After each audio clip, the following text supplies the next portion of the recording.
I say it once, I say it again. The best off-season site, in my opinion, to turn to for Tennessee Vols football coverage is allfortennessee.com. Caleb Calhoun here writes really thought-provoking and, shall I say,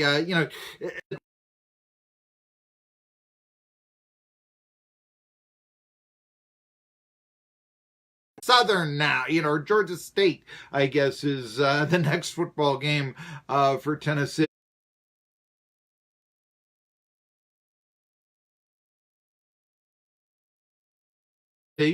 But all for Tennessee's Caleb Calhoun, he joins us. But the big news that came out really around the time that the show came on yesterday is that a head coaching job.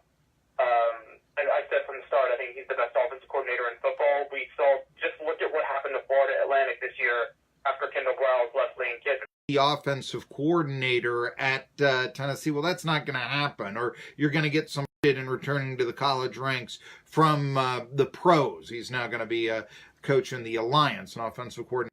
I would agree with you overall. Tennessee relative to other big-time programs would have, at this point, have a much harder time getting a person like Kendall Browse, but I can't think of a program that is of a higher status right now that would be looking for an offensive coordinator, unless, say, hypothetically, Chip Long got a head coaching job. But outside of that, I don't know. Again, I don't know how realistic, because I don't know how interested Kendall Browse is in leaving Texas in general. But I mean, you would have to imagine that if you're just comparing Houston to Tennessee, at that point, Tennessee. Sanders was hired as the ETSU. He mentioned that the first call to become the football coach at ETSU was actually not made to Carl Torbush, but rather to Sanders. And Sanders said, well, geez, I have committed. Are big on bringing back Fulmer because of a national championship 20 years ago. Sanders called the price and all this. Do you think it's realistic?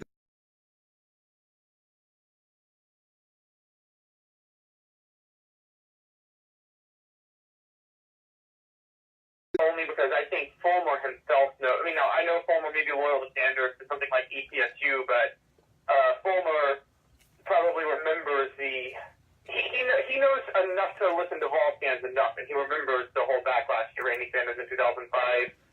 I also think that, I've been critical of Sanders in the past, and I said, we talked, funny enough, yesterday off air about this, about how I feel that Sanders is not a bad coach when it comes to calling plays, but I never saw him develop talent well. I remember seeing T. Martin take a huge step back in 99 from 1998. From Cutcliffe to Sanders, and on top of that, people bring up his success at Florida State, but we all know Jimbo Fisher was calling the plays. He's never really relinquished calling the offensive plays, so I always question how much of a profile an offensive coordinator has when he wasn't the one calling the plays as the offensive coordinator. Yeah, good point there. I know that Sanders, when he came in, was bragging on Jameis Winston. Of course, Winston, his stock is down now when you see what he is doing, trading starts with Ryan Fitzpatrick with the Tampa Bay Buccaneers. He's probably going to be with another NFL team, but he did win the Heisman. He did win at Florida State. Let's face those facts. But this year at ETSU, Logan Marchie comes from Temple. He actually put up nice stats at his comebacks. But, he would do things like bring you back, but his stat line would show no touchdowns and 3 interceptions in the game and all that. Did Herink really improve as a junior? I would say no.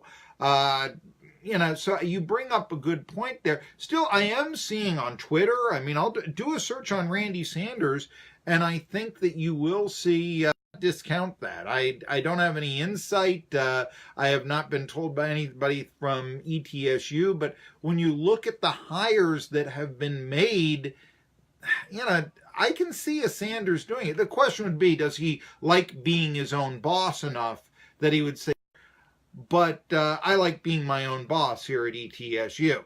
If he wants to build something there, that's the thing. So, there are a lot of arguments for, there are a lot of arguments against. Do you think, they're talking about Enos down at Alabama. I saw someone say Jim McElwain, and I went, thinking. Looks like Kingsbury may be destined to become an assistant in the pros now. Who else is on your short list here for the new offensive coordinator? Well, I mean, again, this wishful thinking, but don't discount Freddie Kitchens depending on what the Browns do with him at the end of this year. Yeah, that is wishful thinking. Okay, go ahead, though. I mean, it seems like, why would they get rid of him? They're winning now. It seems like the cancer, Hugh Jackson is... They're the same age. It's a lot of little things like that. But yeah, it would depend on how much Tennessee could shell out for him, and I doubt they could pay him as much as the Browns could. But yeah, then you brought up Matt Canada. Though, we still don't know where Maryland's going to go with their head coach. I mean, up here, people I'm talking to, even though I think this, as a Terps graduate myself, I think this would be a terrible move because he has his own history of player abuse, but Maryland fans want Mike Locksley up here. And, that would be, I don't know if Mike Locksley would keep on that Canada if he came up to Maryland. I'm surprised that they wouldn't just keep Texas.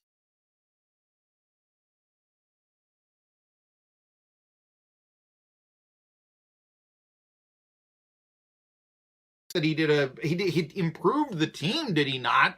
From yeah. He do, and so a lot of people. I think if he had made a bowl, his stock would have been higher. I mean, I'm one of those. I'm with you. I think people way overvalue like the 6-6 or 5-7. I mean, it. Did you really do that much of a different coaching job with one game difference? But I think a lot of Maryland fans held him to the standard of he should make a bowl or they should go in a different direction. Was it the fact that Tennessee down the stretch just didn't do all that well offensively? I mean, even against Kentucky, and I know Kentucky's got a good defense and all this, but, do you count the 7 points, that sort of thing? But is it really a 20 that you put up against Kentucky is the question that I ask there. And so, down the stretch, it seemed like after the South Carolina game, Tennessee really did struggle offensively. Is that the reason why people were holding their nose about Tyson Helton at the end? Yeah, two plays call for him the rest of the game after that. And people, don't get me wrong, I'm not here to exalt them, but they got 3 straight stops to open the second half. And on one of those drives, the Vols started near midfield, and they couldn't get anything going offensively. And Vanderbilt's defense, this was not a good Vanderbilt defense this year. And I kind of raised the question, and Marky, I'm curious what your thoughts are on this. Has, Tyson Helton coached under Jeff Brom, who learned his offensive scheme from Bobby Petrino. So it's a factor they kind of run a similar offense. Given Bobby Petrino getting fired, given Tyson Helton struggling at Tennessee, do they run a style of offense that defensive coordinators have just caught up with in college football? It's kind of an intriguing idea right there. I mean, Western Kentucky is... of course, you know me, I kind of wanted Tennessee to extend the field a little bit more this year. I was disappointed with that. You mentioned Ty Chandler. It is a good point, although still, Tennessee was trailing by 10 points in the second half. How much do you run the ball there, Chandler, especially since there was enough time to do so in the ball game? But it's an intriguing thought if they've caught up with that sort of style of play. I see your point right there. I do want to go back to North Carolina at 67. Les Miles is getting hired at Kansas in his mid-60s and such. Steve Spurrier is now going to coach the Orlando Apollos at the age of 73 and all this. Is there too much recycling of coaches, or is this a situation of, look, we want to go with what has worked in the past? Hit me there. I think what happens is many of these schools, they keep taking chances on coaches, and then the coaches who were high profile at small levels for whatever reason didn't work out. And so you do go for a known commodity. Not Brown specifically. North Carolina stands out in that regard. As for Les Miles at Kansas, yeah, I think that as for Kansas, you look at what he did in rebuilding Oklahoma. He said that Rick Barnes is the coach that will always keep you in the running, but you may never get over the side with a coach that will just keep you in the running every year. And Les Miles probably won't keep Kansas in the running, but he's probably a good enough coach to keep Kansas competitive. Mm-hmm. And so it does depend on where you set your standards. So that is an interesting point. We obviously found out last year that Fulmer put his own name, and so that would have been interesting there. But yeah, there's always some recycling in the NFL. There does seem to be a little bit more in college. I don't know how much recycling there is done compared to years past. I will say this: I'm not against Les Miles. I mean, I don't know who Kansas could have hired that would have been better than Les Miles. I mean, you can take a chance on the young up and coming. There are some. You mentioned John Majors going back to Pitt. Randy Edsall back at Connecticut, maybe the worst program in all of D1 this past year. I mean, even including Sun Belt losers and such. So I mean, is just what they're doing. Like to hire old coaches up there, and they haven't really done much when this was a program that looked like maybe it could be, certainly a Power 5 program in the days of the Big East. They just didn't make the cut, but they haven't been able to do things like Central Florida and Cincinnati have, regardless. Anyway, enough about that. It is intriguing what's going on there, but like I said, I mean, it's hard to argue with success, discrimination. He's too old. We did see that used against Steve Spurrier at the end of his career at South Carolina. But then again, somebody like Les Miles, hey, he's going up against Bill Snyder now. He's Sonny Boy again in Kansas recruiting circles. So I think he can get away with having a 60-something coach at the University of Kansas now. But let's talk more about the Vols and Kansas. There's the leeway. You mentioned Rick Barnes. Your take to the then top-ranked Jayhawks.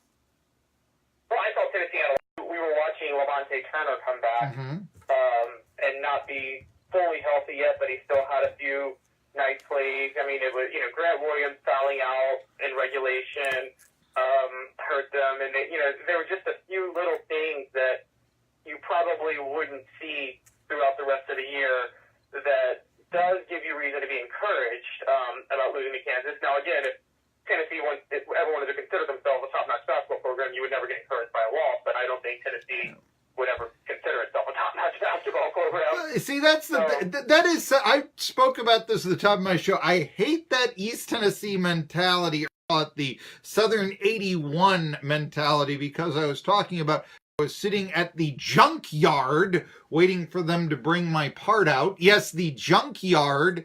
And all I could hear was this Virginia Tech fan in Blunteville, Tennessee, talking about how the Hokies were going to have a good team this year because they played Boise State so well before losing. And I was just, only around here do you brag on a loss to Boise State, especially when you're a program like Virginia Tech, which has made a bowl game for how many years in a row, that sort of thing. But, it does, yes, I do understand regular season college basketball. The time loss. I used to hate it when ETSU fans would brag about losing to Oklahoma in the '89 NCAA tournament by a point. It just drove me wild. Actually, you're right, though, and especially when you talk about early season games.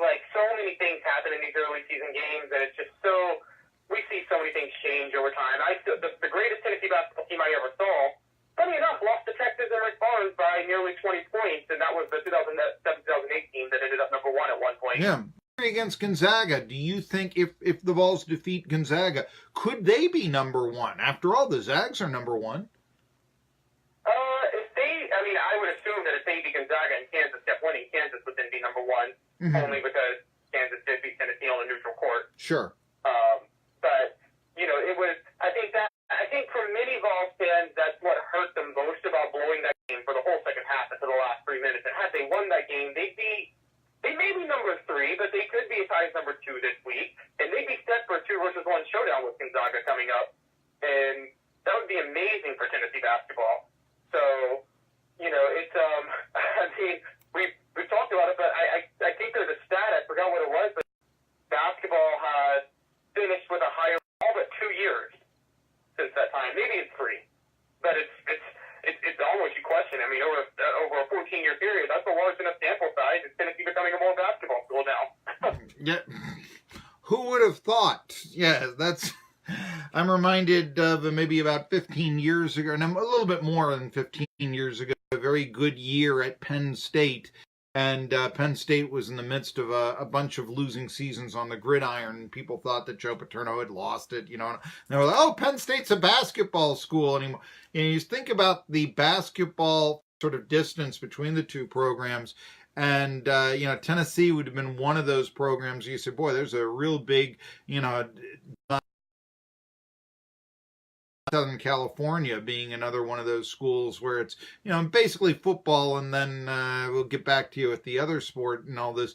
But then again, I mean, there was success with the Bernard King era at Tennessee on the hoops. So, it's not like this is unprecedented. Filled the arena much more than many other football schools. Florida had trouble filling their basketball arena when they were winning back-to-back national championships.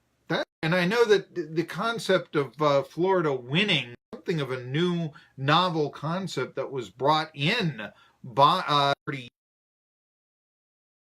NCAA tournament until 1987. And I know that, the tournament changed for good when it went to 64 teams and 84 or so. So you still had to win your conference tournament or something. Won the SEC tournament and gone to the NCAAs or something back in the day. It wasn't until what was Norm Sloan and 1987, Dwayne Shinsis, that Florida ever made the NCAA tournament. So there you go. So, I mean, like I said, there was some success that there at Tennessee. So there you go. I mean, there are, potential offensive coordinators. You are going pie in the sky to look for it. And I think that might be a realistic fella right there. I'm sort of saying, especially around here, think about Randy Sanders, not necessarily that I want, not necessarily that I think, just that TSU could. But is there a dark horse or somebody? Is there somebody not being mentioned as a coordinator at Tennessee? Just taking that back. I was trying to think of dark horses, and there were a few that came to mind, and now I just, they just kind of slipped my mind. But I talked about it, and I wrote a piece also about how Tennessee could find somebody at a smaller level that, but their big focus needs to be, and we talked about this maybe 2 weeks ago about how the NFL is kind of, for the first time ever, adapting to what college teams are running. And I wrote, and I think you and I agree that if Tennessee wants to ever be among the elite in college football again, it's not that they can't be, but it's that they have to be ahead of the curve on things. Yeah. And I think one of the curve was Tennessee always ran the perfect combination of suitable for the NFL. Oh, yeah. And that's what attracted top-notch recruits. And now with the spread being a little more accepted in the NFL and the air raid, they might want to find somebody who runs that type of offense that you could see it also being run in the NFL, because that'll attract top-notch talent too.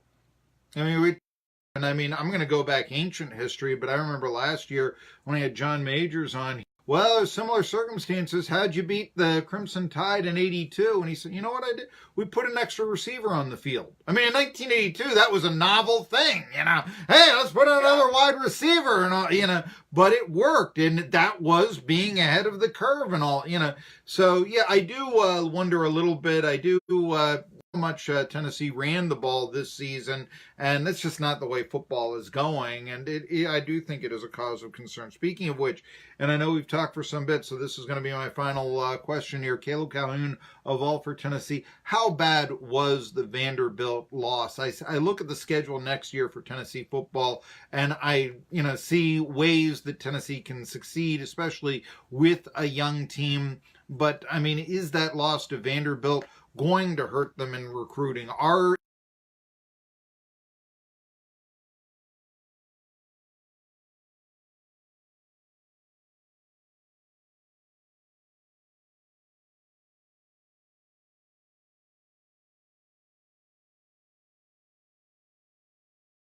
loss for the short term, and I do think actually Jeremy Pruitt's recruiting is going to take a hit this year. But in the long term, I think you and I talked about this last year. I think a lot of people want to compare Jeremy Pruitt's first year to what they expected with Nick Saban or Kirby Smart their first years at Georgia or Alabama, where Nick Saban had some bad losses but was competitive. Kirby Smart went 8-5, and I think you and I both agree Jeremy Pruitt, Tennessee's circumstances were much, much worse. Yeah. I wrote last night, if you go by Vegas, all